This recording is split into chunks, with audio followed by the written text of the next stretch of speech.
ओम शांति। 22/4/26 की मुरली है। बाबा कहते मीठे बच्चे, तुम बाप की याद में एक्यूरेट रहो तो तुम्हारा चेहरा सदा चमकता हुआ खुशनुमा रहेगा। बाबा की याद में रहेंगे तो चेहरा हमारा चमकेगा और हम खुशनुमा चेहरा हमारा सदा रहेगा। प्रश्न है, याद में बैठने की विधि कौन सी है तथा उससे लाभ क्या क्या होता है। अब याद में भी कैसे बैठें वो भी बाबा हमें बता रहे हैं। उत्तर है, जब याद में बैठते हो तो बुद्धि से सब धंधे धोरी आदि की पंचायत को भूल अपने को देही समझो। देह और देह के संबंधों की बड़ी जाल है, उस जाल को हप करके देह अभिमान से परे हो जाओ। अर्थात आप मुए मर गई दुनिया, जीते जी सब कुछ भूल एक बाप की याद रहे। यह है अशरीरी अवस्था, इससे आत्मा की कट उतरती जाएगी। बाबा कितनी गहराई से बताए हैं ये बात कि कैसे याद में रहे। तो बाबा ने कहा, तुम्हारे जब याद में हम बैठते हैं, क्योंकि सारा दिन हम काम करते हैं, देहधारियों के संबंध में आते हैं, लेकिन जब याद में बैठते हैं तो वही खींचते हैं। तो बाबा ने तरीका बताया कि तुम क्या, जो भी ये जो जाल तुम्हारा है ना, जैसे मकड़ी अपना जाल बुनती है तो उसको खुद हप कर लेती, तो ये हमारा ही सब फैलाया हुआ है। तो बाबा कहते तुम खुद ही उसको हप कर लो, मकड़ी के जाल के जैसे। और जैसे आप मर गई दुनिया, अगर हम इस शरीर को छोड़कर आत्मा जाए तो उसके लिए तो सब कुछ खत्म हो गया यहाँ का। तो वैसे हमें अभ्यास करना है, तब बाबा के साथ मेरे मन बुद्धि का तार जुड़ेगा और अशरीरी अवस्था का वो हल्कापन हम महसूस कर पाएंगे, अशरीर अवस्था में टिक पाएंगे और हमारे ऊपर जो विकारों की कट है वो उतर पाएगी। तो याद हमें कैसे करना है ये बाबा ने बताया। गीता रात के राही थक मत जाना, सुबह की मंजिल दूर नहीं। क्योंकि बाबा कह रहे हैं ना, कल भी था यही गीत की धीरज धर मनुआ। अभी बाबा ऐसे ही गीत से बच्चों को उमंग उत्साह दिला रहे हैं कि और समय ज्यादा हमारे पास नहीं है। ओम शांति। बच्चे याद की यात्रा में बैठे हैं, जिसको कहते हैं निष्ठा में अथवा शांति में बैठे हैं। सिर्फ शांति में नहीं बैठते हैं, कुछ कर रहे हैं, स्वधर्म में टिके हुए हैं। हम हट कर कर शांति में नहीं बैठे हुए कि मुख से नहीं बोलना है, संकल्प नहीं चलाए, हट योगी बन के हम नहीं बैठते हैं। बाबा कहते हैं हमारे अंदर विचार चलते हैं, जैसे आत्मा के साथ गुणों का, वो स्वधर्म में टिकने का, वही बाबा बता रहे। स्वधर्म में टिके हुए हैं, परंतु यात्रा पर भी हो, यह यात्रा सिखलाने वाला हम यात्रा भी हम कर रहे हैं। क्या यात्रा कर रहे हैं? यहाँ बैठे बैठे हम परम धाम जाते हैं, यहाँ बैठे बैठे हम सूक्ष्म वतन जाते थे, हमारी यात्रा भी चल रही है, लेकिन मन बुद्धि की। तो यह यात्रा सिखलाने वाला बाप साथ में भी ले जाते हैं। वह होते हैं जिस्मानी ब्राह्मण जो साथ ले जाते हैं। तुम हो रूहानी ब्राह्मण, ब्राह्मणों का वर्ण अथवा कुल कहेंगे। अब बच्चे याद की यात्रा में बैठे हो और सत्संगों में बैठते होंगे तो गुरु की याद आएगी। बाबा पहले तो ब्राह्मणों का क्लियर किए, वो हद के ब्राह्मण है और हम है रूहानी ब्राह्मण। फिर बाबा कह रहे हैं कि वो सत्संग और ये सत्संग, यहाँ तो स्वयं भगवान पढ़ाते हैं, भगवान योग कैसे करे वो हमें तरीका बताते हैं। और वहाँ सत्संगों में कोई गुरु देहधारी बैठता है तो उनको वही याद आएगा कि वे गुरु आएंगे, प्रवचन देंगे। तो गुरु आकर प्रवचन सुनाएंगे, वह सारा भक्ति मार्ग। यह याद की यात्रा है जिससे विकर्म विनाश होते हैं। तुम याद में बैठते हो जंग अर्थात कट निकालने के लिए। बाप का डायरेक्शन है याद से कट निकलेगी, क्योंकि पतित पावन मैं ही हूँ। पतितों को पावन बनाने वाला केवल एक शिव बाबा है, उसको ही याद करेंगे तभी हम पावन बनेंगे। मैं किसी की याद से नहीं आता हूँ, मेरा आना भी ड्रामा में नूत है। जब पतित दुनिया बदलकर पावन दुनिया होनी है, आदि सनातन देवी देवता धर्म जो प्राय लोप है, उसकी स्थापना फिर से ब्रह्मा द्वारा कराते। भाव कहते तुम तो द्वापर से बुला रहे थे, मैं तो आया नहीं, द्वापर लास्ट में भी नहीं आया, कलयुग स्टार्टिंग में भी नहीं आया। जब मेरा पाठ होता तभी मैं आता हूँ, तुमको पावन बनाए, जब सारी आत्माएं पतित बन जाती। फिर बाबा कहते जिस ब्रह्मा के लिए ही समझाया है, ब्रह्मा सो विष्णु सेकंड में बनते हैं, फिर विष्णु सो ब्रह्मा बनने में 5000 वर्ष लगते हैं। बाबा उसी तन का आधार लेके हमें बताते हैं। यह भी बुद्धि से समझने की बातें हैं।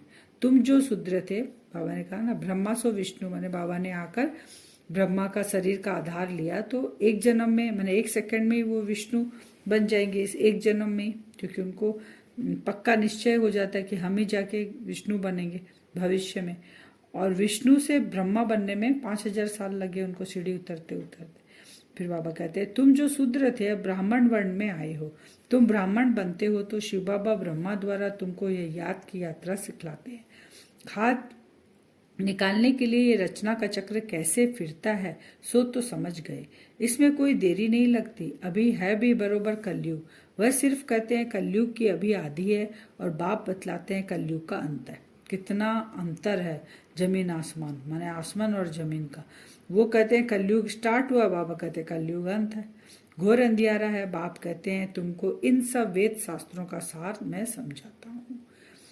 फिर बाबा कहते हैं ये जो हम बोलते हैं ना पति तुम्हारे परमेश्वर है ऐसे, तो बाबा हम वो क्लियर कर रहे हैं कि यह तो बाबा जो है यह तो पतियों का पति है, यह ब्राइडग्रूम है ना, तुम सब हो ब्राइड्स, हम सब है सजनिया और हमारा पति कौन है, शिव बाबा है। भगवान की सब भक्ति करते हैं, सब भक्तियां रावण के पहरे में कैद है। तो बाप को जरूर तरस पड़ेगा ना, बाप रहम दिल है, उनको ही रहम दिल कहा जाता है। हम सब आत्माएं अभी कहाँ है, बाबा की सजनी, बाबा सीताएं भी बोलते हैं रावण की कैद में है, तो तरस पड़ा, बाबा आया, रहमदिल बाबा है। इस समय गुरु तो बहुत प्रकार के हैं जो कुछ शिक्षा देते हैं, उनको गुरु कह देते हैं। यहाँ तो बाप प्रैक्टिकल में राजयोग सिखलाते हैं। यह राजयोग किसको सिखलाना आएगा ही नहीं, परमात्मा के सिवाय। परमात्मा ने ही आकर राजयोग सिखाया था, फिर उससे क्या हुआ ये किसको पता नहीं। गीता का प्रमाण तो बहुत देते हैं, छोटी कुमारियां भी गीता कंठ कर लेती है, तो कुछ न कुछ महिमा होती है। गीता कोई गुम नहीं हुई है, गीता की बड़ी महिमा है। गीता ज्ञान से ही बाप सारी दुनिया को रेजुवेनेट करते हैं। तुम्हारी काया कल्प तरु कल्प वृक्ष समान अथवा अमर बनाते हैं। किससे हो रहे हैं हम अभी अमर, हमारी काया कल्प तरु वही गीता बोलते ना, मैं गीता ही आके तुमको सुनाता हूँ, गीता का सार। उस सार से बाबा जो हमको समझाते हैं, हम आत्माएं मन मना भाव अपना मन बाबा में लगाते हैं, कट उतरती है तो हम कल्प वृक्ष समान अथवा अमर बन जाते हैं। फिर बाबा कहते हैं कोई मैंने याद करते हैं बाबा को अलग अलग तरीके से, तो कोई आंख खोलकर याद करता है बाबा को, कोई आंख बंद कर कर याद करता है। तो जैसे आंख बंद हो जाती है किसी की खुली रह जाती है। कोई ऐसा बैठा होगा कुछ भी जैसे देखेगा नहीं, आंख खुली रहेगी उसको कुछ नहीं दिखाई देगा, जैसे गुम रहते हैं, ऐसे ऐसे होता है। बाबा ने रस्सी खींच ली है और मौज में बैठे हैं। हम लोग जब योग करते हैं तो क्या बाबा खींच लेता है रस्सी। उनसे पूछेंगे तुमको क्या हुआ, जो नहीं जानते हैं कहेंगे हम तो बाप की याद में बैठे थे, बुद्धि में रहता है हमको जाना है बाबा के पास। बाप कहते हैं सोल कॉन्शियस बनने से तुम हमारे पास आ जाएंगे। वहां पवित्र होने बिगड़ थोड़े ही जा सकते हैं। अब पवित्र कैसे बने, सोल कॉन्शियस बनेंगे, बाबा को याद करेंगे तभी पवित्र बनेंगे, तो वह बाप ही बता सकते हैं। अब पवित्र कैसे बने वो भी बाबा ही बताते हैं, मनुष्य बता न सके। बाप तुम बच्चों को अपने समान कल्याणकारी बनाते हैं। बाबा कौन है, विश्व कल्याणकारी। तो बाबा कहते हैं ना कि तुम भी मास्टर विश्व कल्याणकारी हो। तो माया ने सबको कितना बेसमझ बना दिया है। लौकिक बाप भी बच्चों के चलन ठीक नहीं देखते हैं तो कहते हैं कि तुम तो बेसमझ हो, 1 वर्ष में बाप की सारी मिल्की उड़ा देंगे। सही, अगर बच्चा सही नहीं निकले तो वो लौकिक में भी तो बोलते हैं ना। तो बेहद का बाप भी हमें कहते हैं तुमको क्या बनाया था, कहाँ देवी देवता महाराजा महारानी बनाया, अभी अपनी चलन तो देखो।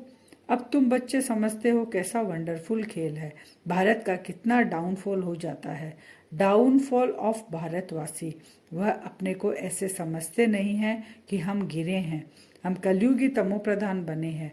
भारत स्वर्ग था अर्थात मनुष्य स्वर्गवासी थे, वही मनुष्य अब नरकवासी है। यह ज्ञान कोई में है नहीं, यह बाबा भी नहीं जानता था, अभी बुद्धि में चमत्कार आया है।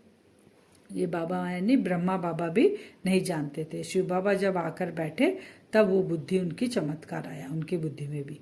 84 जन्म लेते लेते सीढ़ी तो जरूर उतरनी पड़ेगी, ऊपर चढ़ने की जगह भी नहीं है, उतरते उतरते पतित बनना है, यह बात कोई की बुद्धि में नहीं है। सीढ़ी चढ़ना है अभी, फिर 84 जन्म के लिए फिर ऊपर चढ़ते हैं, फिर नीचे उतरते हैं। तो बाबा कहते हैं ये जो है उतरना, पतित बनना, यह बात कोई की भी बुद्धि में नहीं है।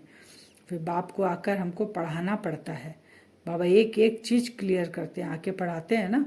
शूद्र से देवता बनाने के लिए बाप को लिबरेटर गाइड कहते हैं, परंतु अर्थ नहीं समझते।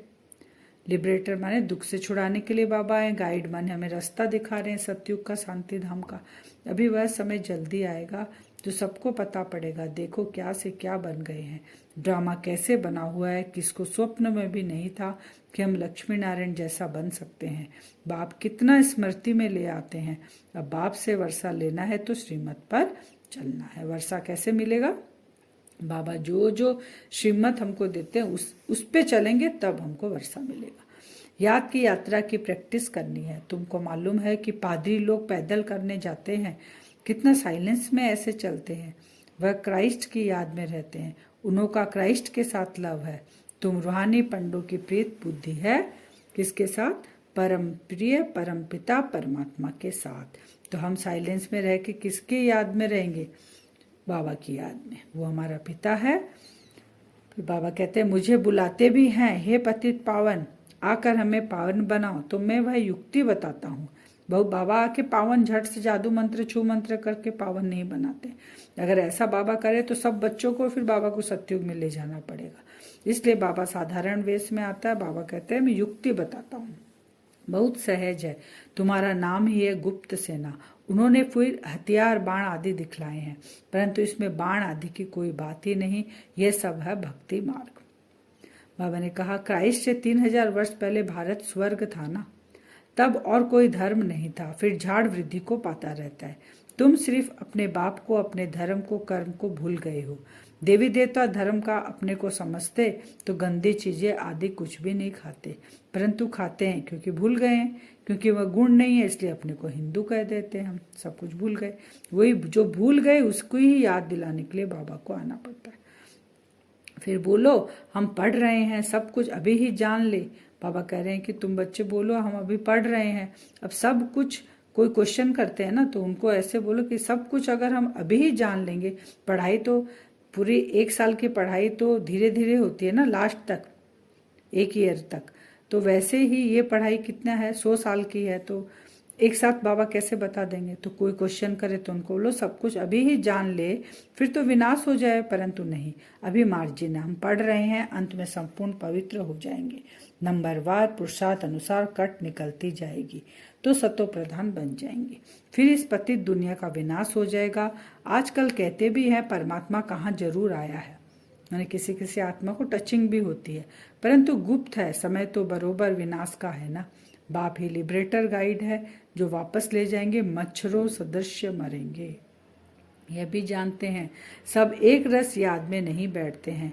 कोई का एक्यूरेट योग रहता है, कोई का आधा घंटा, कोई का 15 मिनट, कोई तो 1 मिनट भी याद में नहीं रह सकते हैं। बाबा कह रहे हैं, तभी तो नंबरवार बाबा कहते हैं ना। अभी तुम मास्टर बीज रूप बनते हो। बाबा बीज रूप है तो हमको आना मास्टर बीज रूप। याद के साथ स्वदर्शन चक्र को भी फिराना है। तुम भारतवासी लाइट हाउस हो, स्पिरिचुअल लाइट हाउस। सबको रास्ता बताते हो घर का। वो जो हद की लाइट होती है, स्पिरिचुअल जो लाइट होती है, वो ऊपर में रहती है तो दूर से चमकती है, तो डायरेक्शन देती है, रास्ता दिखाती है। जैसे समुद्र में और रहते हैं ना ऊपर, तो वो नाविक जो नाव चलाते हैं उनको सीप को दिखाती है। तो वैसे हम है स्पिरिचुअल लाइट, तो हम सबको रास्ता, हर आत्माओं को हमको रास्ता दिखाना है परम धाम का। वह भी समझाना पड़े ना। तुम मुक्ति जीवन मुक्ति का रास्ता बताते हो, इसलिए तुम हो स्पिरिचुअल लाइट हाउस। तुम्हारा स्वदर्शन चक्र फिरता रहता है। नाम लिखना है तो समझना भी पड़े। बाबा समझाते रहते हैं, तुम सम्मुख बैठे हो। जो पिया के साथ है उनके लिए सम्मुख बरसात है। जो पिया के साथ है, ज्ञान तो उसके लिए ही है जो पिया के साथ रहेगा। तो सबसे जास्ती मजा सम्मुख का है। फिर बाबा बता रहे हैं जैसे मधुबन जाते हैं, ये साकार मुरली है ना, उस समय जो बाबा के सम्मुख रहते थे तो वो उस बरसात में उस ज्ञान को हप करते थे सामने बैठ के। फिर बाबा कहते हैं टेप से मुरली जाना शुरू हुई तो वो हुई 2nd नंबर, 1st नंबर हुआ बाबा के सम्मुख, 2nd हुआ टेप, 3rd नंबर हुआ मुरली, जो बाबा अब लिख के हमारे पास हमको मिलती है। शिव बाबा ब्रह्मा द्वारा सब कुछ समझाते हैं, ब्रह्मा भी जानते तो है ना, फिर भी तुम यही समझो कि शिव बाबा कहते हैं। ब्रह्मा बाबा भी अगर कुछ कह रहे हैं तो यही समझो कि शिव बाबा कह रहे हैं। यह न समझने के कारण बहुत अवज्ञा करते हैं। शिव बाबा जो कहते हैं वह कल्याणकारी ही है, भल अकल्याण हो जाए वह भी कल्याण के रूप में बदल जाएगा। इतना निश्चय विश्वास हमको होना चाहिए। पढ़ाने वाला स्वयं भगवान है, शिव बाबा है। आज का वरदान है, ईश्वरीय सान में स्थित रह हर कर्म शानदार बनाने वाले सर्व परेशानियों से मुक्त भव। कौन सा नशा, कौन सी शान सारा दिन रहनी चाहिए? ईश्वरीय शान, कि हम उसके बच्चे हैं। ये नशा अगर रहे सारा दिन तो बाबा कहते हैं परेशानियां से मुक्त हो जाएंगे। क्योंकि जब भूल जाते हैं ना हम ईश्वर के बच्चे हैं तब ये गड़बड़ होता है। तो सदा इसी ईश्वरीय शान में रहो कि मैं बाप दादा का नूरे रतन हूँ, बाबा के आंखों का तारा हूँ मैं, बाबा के नूर में मैंने नूरे रतन हूँ मैं, बाबा का नूर में मैंने। बाबा जो बोलते ना क्वालिटी वाली जो 9 पत्थर पहनते हैं ना नूर, उसको कितना वैल्यू देते हैं, पहनते हैं अंगूठी बना के। तो हम किसके नूरे रतन है? बाप दादा के। हमारे नैनों का नजरों में कोई भी चीज समा नहीं सकती। इस स्थान में रहने से भिन्न भिन्न प्रकार की परेशानियां स्वतः समाप्त हो जाएगी। हम नूरे रतन शिव बाबा के हैं, तो हमारे नजरों में कोई भी जो यहाँ की देह की चीजें कोई मुझे अट्रैक्ट नहीं कर सकती, कोई भी प्रकार की कंप्लेन नहीं रह सकती। जितना जो अपनी ऊंचे स्थान में स्थित रहते हैं उन्हें मान भी स्वतः प्राप्त होता है और उनके हर कर्म शानदार होते हैं। ऊंची अथॉरिटी वाले के साथ जुड़े रहेंगे, हम उसके बच्चे हैं, भगवान के बच्चे हैं, तो हमारा काम भी कैसा होगा? शानदार, और पूरा हर काम में विजयी बनेंगे हम। स्लोगन, ट्रस्टी वह है जो अपना सब कुछ बाप हवाले करते। फिर अव्यक्त सारे महान बनने के लिए मधुरता और नम्रता का गुण धारण करो। आपके हर बोल में मधुरता, बोल में बाबा बोल रहे हैं, मधुरता, संतुष्टता, सरलता की नवीनता हो। ब्राह्मण आत्माओं के बोल साधारण बोल न हो, यही महानता और यही नवीनता है। महान शब्द भी हो और कुछ नवीनता हो। मधुर बोल, मधुर संस्कार, मधुर स्वभाव द्वारा दूसरों का भी मुख मीठा कराते रहो। किस किस से? बोल से, संस्कार से और स्वभाव से। सदा अथक भव और मधुर भाव के वरदानों से बढ़ते और उड़ते चलो। वरदान से हम योग करेंगे 2-3 मिनट। अपने आप को देखें भ्रकुटी सिंहासन में। मैं आत्मा दोनों आंखों के बीच में बैठा हूं। अपने सूक्ष्म शरीर के साथ देखें अपना सूक्ष्म शरीर, लाइट का शरीर, उसमें आत्मा चमक रही है। स्थूल शरीर से बाहर निकला सूक्ष्म शरीर और उड़ने लग गए हम आकाश की ओर। उड़ते उड़ते चांद सितारों की दुनिया को पार करते करते पहुंच गए हम अपने वतन, सूक्ष्म वतन में, जहां हमारे बाप दादा बैठे हैं, मेरा इंतजार कर रहे हैं। सूक्ष्म वतन में प्रवेश करते हैं, सामने बाप दादा को देखते हैं। मैं फरिश्ता भी बाबा के सामने जाकर बैठ जाता हूँ। इस नशे और शान में बैठते हैं बाबा के सामने। मैं ही उस शिव बाबा का बच्चा हूँ, उस भगवान का बच्चा हूँ मैं। बाप दादा का नूरे रतन हूँ मैं। इस नशे से बाप दादा के सामने बैठेंगे।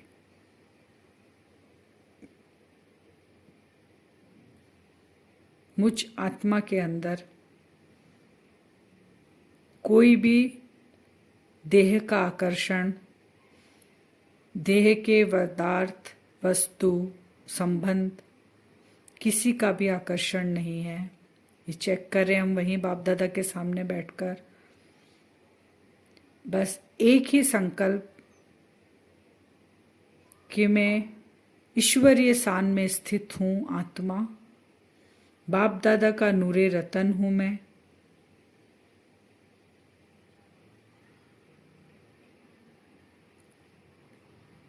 मेरे इस जीवन में कोई भी परेशानी नहीं है, वहीं बैठे बैठे चेक करेंगे। कोई भी कंप्लेन नहीं है इस जीवन में।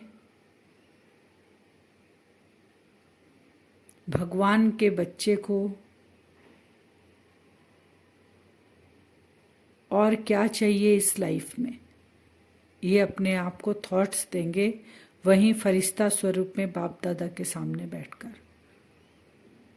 जब वो भगवान ही मेरा हो गया तो और हमें क्या चाहिए। मन बुद्धि से चेकिंग करेंगे अपनी, एकदम हाईएस्ट थॉट, मैं भगवान का बच्चा हूँ। वो ईश्वरीय स्थान में स्थित होकर बाप दादा के सामने बैठे हैं। बाबा से लाइट निकलकर मुझ आत्मा के अंदर प्रवेश कर रही है। बाप दादा का दोनों हाथ मेरे सर पे है। एकदम पावरफुल स्टेज। बाबा जो बोलते हैं सर्च लाइट, हर आत्माओं को हम बाबा से मिलाएंगे। इतनी पावर हमारे अंदर भर रही है। इसी नशे में सारा दिन हम रहेंगे। बार बार सूक्ष्मतन जाएंगे, इसी सान में बैठेंगे बाबा के सामने, फिर नीचे आके वही वाइब्रेशन सभी आत्माओं को सर्च लाइट बनकर देंगे। ओम शांति।